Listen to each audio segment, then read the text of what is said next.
कुछ बड़ा हासिल करना हो, तो जीवन में कुछ चीज़ों का त्याग करना पड़ता है और ये त्याग करने वाली चीज़ें आपको मोटिवेट करती है। फर्स्ट ईयर जो हमारा यहाँ पर खत्म हुआ, फर्स्ट सेशन, उसमें करीब 550 प्लस स्टूडेंट को हम पढ़ा चुके थे और उसके बाद से ये कारवां जो आगे चला वो अभी तक थमा नहीं है और उम्मीद करते हैं आगे थमेगा भी नहीं। अथाह प्यार मिला और हम बेगूसराय की धरती के ऋणी हैं, उन बच्चों के ऋणी हैं जो हम पर विश्वास करके हमको सपोर्ट कर रहे हैं। वैसे बहुत सारे शिक्षक भी हैं बेगूसराय में जिनसे हमको सपोर्ट मिला, मिला जुला परिवार रहा और काफी स्ट्रगल करना पड़ा हमको पढ़ाई के लिए। जिस बहुत बार ऐसा आया कि मेरे पास नहीं हुआ करता था और कोचिंग करके हमको वहां पर फीस देनी पड़ती थी या रूम रेंट देना पड़ता था। कोई चीज पढ़ाकर समझाकर जो हमको अंदर से संतुष्टि मिलती है, ये हमको प्रेरणा दी कि हमको इस प्रोफेशन में आगे बढ़ना है। पढ़ाई तो कोई भी पढ़ा देता है, लेकिन पढ़ने की एक ललक जो होनी चाहिए वो एक अच्छे टीचर ही कर पाते हैं और एक अच्छे टीचर वही है भी जो पढ़ने की ललक पैदा करे। 11th और 12th हमारे करियर का दिशा दशा सब तय करता है। यदि 11th-12th में टीचर अच्छे नहीं मिले और 11th-12th की पढ़ाई किसी भी बच्चे की खराब हो, यकीन मानिए उसका करियर बर्बाद हो जाएगा। अच्छा, आप इतने सालों से टीचिंग लाइन में पढ़ा रहे हैं, 2012 से लगभग 10 साल से ज्यादा हो गया। हाँ बिल्कुल, ये 11वां साल चल रहा जी, है। 11वां साल चल रहा है जी। आपका। कभी टीचिंग लाइन को छोड़ के कभी कुछ और में जाने नहीं सोचा आपने? नहीं, एक्चुअल में टीचिंग लाइन जब से मैं पटना में पढ़ा और जब से हमारा इंटरेस्ट केमिस्ट्री में आया, तब से टीचिंग छोड़ के दूसरा कोई चीज को हम मतलब उधर हमारा ध्यान गया ही नहीं। कुछ दिन पहले टीचिंग फील्ड में ही हम गवर्नमेंट जॉब में भी गए, फिर वहां से निकले। लेकिन यहाँ पर बेगूसराय में जो बच्चों का प्यार है वो इतना मिला और इनके साथ इतना मेरा आत्मिक लगाव है कि हम इनसे अलग नहीं रह सकते हैं। तो हम दोबारा फिर से इसी में, और जब तक हमसे हो पाएगा हम यहीं रहेंगे और यहीं पर पढ़ाएंगे। ये हमारी जन्मभूमि है और इसी को हम कर्मभूमि बनाए हैं और इसी को आगे भी बना के रखेंगे। जी। ऐसा ऐसा हमको लग रहा है कि हम इसी फील्ड में भी रहेंगे, तो देखते हैं आगे क्या होता है। जी, शारदा केमिस्ट्री मैं गई हुई थी, ऐसे तो काफी बढ़िया और बहुत जी बड़ा है, जी जी। लेकिन और क्या देखने को मिलेगा शारदा केमिस्ट्री की तरफ से? शारदा केमिस्ट्री की तरफ से देखने को आगे बहुत कुछ मिलने वाला है और मैं बहुत सारी चीज़ों को यहाँ क्लियर नहीं कर पाऊंगा क्योंकि बहुत सारी चीज़ें भविष्य के गर्भ में होती है। जो हमारा फ्यूचर प्लानिंग है उस पर हम इस चीज़ को ज़्यादा पब्लिक नहीं करना चाहते हैं, लेकिन मतलब फ्यूचर कुछ बड़ा होने वाला कुछ है? बड़ा होने वाला है। अच्छा। और कुछ बड़ा होने वाला है इसीलिए हम जॉब छोड़े, अदरवाइज जॉब नहीं छोड़ते। आज के डेट में बहुत सारे हमारे शुभचिंतक हैं, बहुत सारे हमारे मतलब जो भी हमारे गार्जियन लोग हैं, हम नानी घर में रहे हैं, मामा मामी हैं, हमारे पापा पापा मम्मी हैं, बहुत सारे लोग ऐसे हैं जिनको लग रहा है कि ये डिसीजन मेरा सही था या गलत था। वो भी कंफ्यूजन में है। बहुत सारे लोगों को लगता है कि गलत है, जॉब नहीं छोड़ना चाहिए था। लेकिन हमको ऐसा लगता है कि यदि कुछ बड़ा हासिल करना हो तो जीवन में कुछ चीज़ों का त्याग करना पड़ता है और ये त्याग करने वाली चीज़ें आपको मोटिवेट करती है उस लक्ष्य को पाने में जो आप एक बड़े सोच को लेकर चलते हैं। तो हम अपने लाइफ में थोड़ा सा रिस्क तो लिए हैं यहाँ पर जॉब छोड़ के, देखते हैं भविष्य कहाँ तक हमको ले जाती है और कहाँ अच्छा। तक हम इसमें सफल हो पाते हैं। जी, एक बात और मैं आपसे जानना चाहूंगी कि आप तो बहुत सारे बच्चों को सपोर्ट करते हैं जी। और बहुत सालों से करते आ रहे हैं और आगे भी करते रहेंगे। आपको कितना सपोर्ट मिला?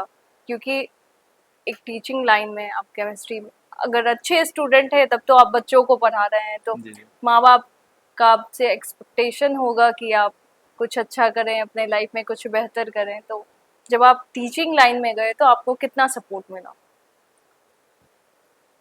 टीचिंग लाइन में आने के बाद बेगूसराय में मैं पटना से पढ़ाई लिखाई किया हूँ और यहाँ 10th तक तो हम यहीं पढ़े थे, लेकिन 10th तक एक बचपना था तो ज़्यादा सर्किल हमारी थी नहीं। उसके बाद फिर हम पटना चले गए, एमएससी करने के बाद हम बेगूसराय आए हैं। वहाँ जिस समय हम आए थे उस समय हमको लोग नहीं जानते थे, लेकिन यहाँ आने के बाद जस्ट मतलब फर्स्ट ईयर जो हमारा यहाँ पर खत्म हुआ, फर्स्ट सेशन, उसमें करीब 550 प्लस स्टूडेंट को हम पढ़ा चुके थे। एग्जैक्ट गिनती नहीं बता सकता हूँ कि कितना था, लेकिन 550 प्लस स्टूडेंट पढ़ चुका था। और उसके बाद से ये कारवां जो आगे चला वो अभी तक थमा नहीं है और उम्मीद करते हैं आगे थमेगा भी नहीं।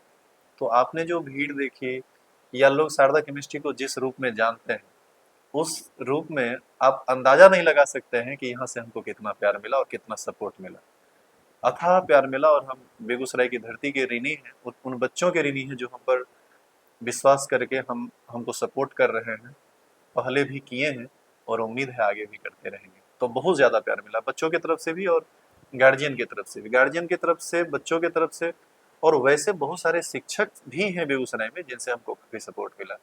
सभी लोग बेगूसराय में अच्छे हैं और काफ़ी कोऑपरेटिव हैं, सभी लोगों से सपोर्ट मिला।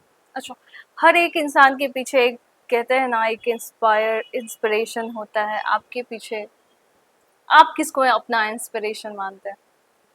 देखिए, जहाँ तक हमारे इंस्पिरेशन की बात है तो समय से बड़ा मोटिवेशन और इंस्पिरेशन कुछ नहीं हो सकता है। हम अपने स्टूडेंट लाइफ में काफ़ी स्ट्रगल किए हैं।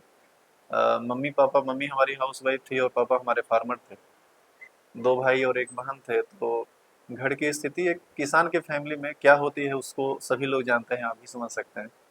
तो मिला-जुला परिवार रहा और काफ़ी स्ट्रगल करना पड़ा हमको पढ़ाई के लिए। जैसे पटना हम गए तो वहाँ पर किस तरह से मैनेज करना था।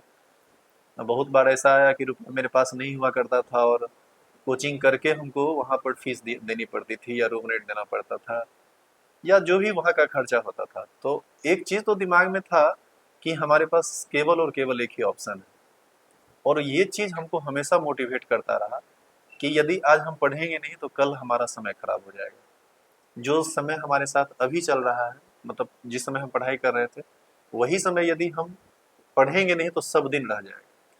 तो उस समय को सही करना था, वो सबसे ज़्यादा मोटिवेट कर रहा था। हमारे मम्मी पापा और हमारे मामा मामी जहाँ हम रहे हैं वहाँ से भी काफ़ी सपोर्ट मिला और वहाँ से भी प्रेरणा मिली। हमारा भाई मेरा भाई है, 2 भाई और 1 बहन थी जो हमारे साथ पढ़ती थी। ये लोग का भी काफ़ी सपोर्ट मिला, ये लोग पढ़ने में भी बहुत अच्छे थे, हम भी ठीक थे। लेकिन उन लोगों से भी काफ़ी प्रेरणा मिलती रही क्योंकि वो सभी लोग हमसे सीनियर थे और हमेशा क्लास में फर्स्ट ही उनका स्थान रहता था। हम तो कभी-कभी सेकंड और फोर्थ में भी आ जाते थे। स्टैंडर्ड 7 तक तो हम खुद ज़्यादा पढ़ाई लिखाई नहीं करते थे, थोड़ा नटखट टाइप के स्टूडेंट रहे थे हम स्टूडेंट लाइफ में। लेकिन वो जब आगे बढ़ते थे तो उनसे भी एक प्रेरणा मिलती थी कि हमको पढ़ना चाहिए। लेकिन सबसे ज़्यादा प्रेरणा जो हमको मिला वो हमारे अपने समय से मिला, जो हम देखे हैं, जो हम झेले हैं। तो उससे ज़्यादा मोटिवेट हम कहीं से नहीं हुए, वो हमको सबसे ज़्यादा मोटिवेट किया। और टीचर बनने वाला जो मोटिवेशन आया, वो पटना में जब हम रहते थे तो वहाँ पर, पटना में जब हम पढ़ाई करते थे तो वहाँ जी। पर एक-एक टीचर के पास 1000 स्टूडेंट, 1200 स्टूडेंट, एक-एक बैच चलता था। अच्छा। अच्छा, हम लोग का जो उस समय हम फीस दिए थे, हमको याद है पटना में बहुत सारे टीचर के पास हम पढ़े हैं। केमिस्ट्री तो लगभग जितने स्टार फैकल्टी हम सबसे पढ़ चुके हैं। अच्छा। तो किन्हीं का फीस उस समय, ये बात हम 2008 की बता रहे हैं, अच्छा। उस समय भी मतलब 7000 7200 के अप्रॉक्स लगभग सारे सारे टीचर का हुआ करता था। तो लगता था इतने सारे स्टूडेंट हैं, इतना रुपया देता है तो बहुत ज़्यादा रुपया ये लोग कमाते हैं। लेकिन धीरे-धीरे रुपया के लिए तो नहीं, लेकिन प्रोफेशन ये इसलिए बन गया क्योंकि इसमें इस काम में हमको मज़ा आने लगा। और सबसे अच्छा ये लगता है ना कि किसी को कोई चीज़ पढ़ाकर, समझाकर जो हमको अंदर से संतुष्टि मिलती है, ये हमको प्रेरणा दी कि हमको इस प्रोफेशन में आगे बढ़ना है और अभी तक हम आगे बढ़ रहे हैं। और अभी भी हम देखते हैं कि यदि कभी हम बीमार भी रहते हैं, तो भी यदि क्लास का टाइम होता है तो ऑटोमेटिक शरीर में एक एनर्जी आती है जो हमको प्रेरित करती है कि आप यदि यहाँ रह जाएंगे तो बहुत सारे बच्चे का क्लास छूट जाएगा। अब एक एक घंटा के लिए भी हम अब्सेंट रहेंगे किसी एक बैच में तो 300 बच्चे का 1 घंटा बर्बाद हो जाएगा। जी। तो हम ये नहीं समझते हैं कि हमारा 1 घंटा बर्बाद हो रहा है, हम ये समझते हैं कि 300 बच्चे का 1-1 घंटा बर्बाद हुआ, इस हिसाब से 300 घंटा बर्बाद हो गया। जी। तो ये सारी चीज़ें मुझे बहुत प्रेरित करती है कि हम इस प्रोफेशन में ईमानदारी से काम कर सकें और इसीलिए हम थोड़ा इस पर अच्छे तरीके से काम कर भी रहे हैं। इसी का फल भी आप देखे हैं जिसकी आप बार-बार अभी चर्चा कर रहे हैं। बेसिकली मैं बताऊं तो 11th जो होता है वो ऐसा रहता है कि बच्चे घूमते ही रह जाते हैं कि वो कहाँ पढ़ें, किस जगह पढ़ें। उनके लिए आप क्या सलाह देना चाहेंगे? एक बेस्ट इंस्टीट्यूट जो होता है वो कैसे चुने? देखिए, अब जो बच्चे 11th में जस्ट अभी गए हैं, वो हम पर भी फेथ नहीं करेंगे, वो दूसरे टीचर पर भी फेथ नहीं करेंगे, क्योंकि उनके लिए हम बिल्कुल नए हैं। और जो बच्चे 10th पास करके आए हैं, वो हमको ज़्यादा नहीं जानते हैं। तो हमारे ख्याल से वो सारे बच्चे अपने सीनियर से बात करें, चाहे वो उनके पड़ोसी कोई हों, भैया हों, दीदी हों, उनसे बात करें कि कहाँ बेहतर रहेगा बेगूसराय में। तो इस तरीके से उनको ये बात पता चल जाएगा कि कहाँ हमको पढ़ना चाहिए। दूसरी बात, वो जहाँ भी उनको भेजा गया वहाँ पर टीचर से मिलें, बात करें, वहाँ का व्यवस्था देखें, पढ़ाई लिखाई का माहौल देखें। तो उसमें थोड़ा सा उनको अपना भी सोचना पड़ेगा, समझना पड़ेगा, दिमाग लगाना पड़ेगा कि ये जगह हमारे लिए बेहतर है या नहीं। इस हिसाब से वो अपने आप को सही तरीके से चुन सकते हैं। दूसरी बात, जहाँ तक 11th के में टीचर चुनने की बात आपने कही, ये बहुत ही सेंसिटिव बात आपने कही। यदि 11th-12th में टीचर अच्छे नहीं मिले और 11th-12th की पढ़ाई किसी भी बच्चे की खराब हो गई, यकीन मानिए उसका करियर बर्बाद हो जाएगा। और यदि बर्बाद नहीं हुआ तो वो उसको जिस ऊंचाई तक पहुंचना चाहिए था वो उस ऊंचाई तक कभी नहीं पहुंच पाएगा, ऐसा हमारा मानना है। क्योंकि 11th और 12th हमारे करियर का दिशा दशा सब तय करता है, और यदि 11th-12th खराब हो गया तो करियर का तो दुर्दशा होना तय है। जी इसीलिए यहाँ पर अच्छे टीचर की बहुत ज़्यादा ज़रूरत है। अच्छे टीचर की भी ज़रूरत है, और एक ऐसे अच्छे टीचर की ज़रूरत है जो बच्चे का मार्गदर्शन सही तरीके से कर सके। पढ़ाई तो कोई भी पढ़ा देता है, लेकिन पढ़ने की एक ललक जो होनी चाहिए वो एक अच्छे टीचर ही कर पाते हैं। और एक अच्छे टीचर वही है भी जो पढ़ने की ललक पैदा करे। पढ़ाने वाली बात, पढ़ने वाली बात एक बार यदि बच्चे के अंदर आ गया कि नहीं हमको पढ़ाई करना है, तब तो कहीं से वो पढ़ लेगा। जी तो इस तरीके से वैसे टीचर को चुने जो उनको मोटिवेट करे पढ़ाई के लिए, क्योंकि 10th पास करने के बाद बहुत तरह का डेविएशन बच्चा में रहता है। तो कहीं ना कहीं टीचर को चुनने में उनको सतर्क रहना चाहिए। अच्छा सर, उन बच्चों के लिए कुछ सलाह देना चाहेंगे आप जो अभी युवा हैं और भटक रहे हैं? नहीं, बिल्कुल आज के डेट में सबसे पहले तो जो क्लास 9, 10th, 11th और 12th के बच्चे हैं, उनसे तो मैं सबसे पहले कहूँगा कि वो मोबाइल और सोशल मीडिया से दूर रहें। और यदि इसका यूज करते हैं तो वो एक लिमिट में यूज करें। बहुत बुरी तरह एडिक्ट हो रहा है आज का युवा, और सबसे ज़्यादा गड़बड़ी जो अभी पढ़ाई में हो रही है या समाज में हो रही है उसका सबसे मुख्य जड़ है ये। तो सबसे पहले तो हम यही कहेंगे कि आप मोबाइल से थोड़ा दूरी बनाइए, लिमिट में यूज़ कीजिए। Excess of everything is bad. आप कम यूज़ कीजिए, काम तक यूज़ कीजिए। दिन रात उसी में घुसे हुए नहीं रहना है। मैक्सिमम को देख रहे हैं, मैक्सिमम लोगों को हम देख रहे हैं, जो बच्चे हैं वो भी और जो बड़े हैं वो भी मैक्सिमम टाइम अपना मोबाइल में रील देखने में लगा रहे हैं। कुछ लोग रील बनाने में व्यस्त हैं, कुछ देखने में व्यस्त हैं। अरे हर कोई कर रहा है, हम भी कर रहे हैं, आप भी कर रहे हैं, दूसरा लोग भी कर रहा है, लेकिन एक लिमिट में। किसी भी चीज़ को लिमिट में आप करेंगे तो हमारे ख्याल से ठीक रहेगा। तो सबसे पहले मोबाइल से दूरी बनाइए और करियर पर फोकस कीजिए। जीवन में 9, 10th, 11th, 12th इस 4 साल का बहुत बड़ा इंपॉर्टेंस होता है। यदि आप इसको सही नहीं कर पाए तो आपका करियर बर्बाद हो जाएगा। इसीलिए आप सभी लोगों से, जो आप गार्जियन यदि आप इस वीडियो को देख रहे हैं, तो निश्चित रूप से बच्चे को मोबाइल से थोड़ा दूर रखिए, या फिर सलाह दीजिए कि बच्चे ज़्यादा मोबाइल में इन्वॉल्व ना हो, कम यूज करें।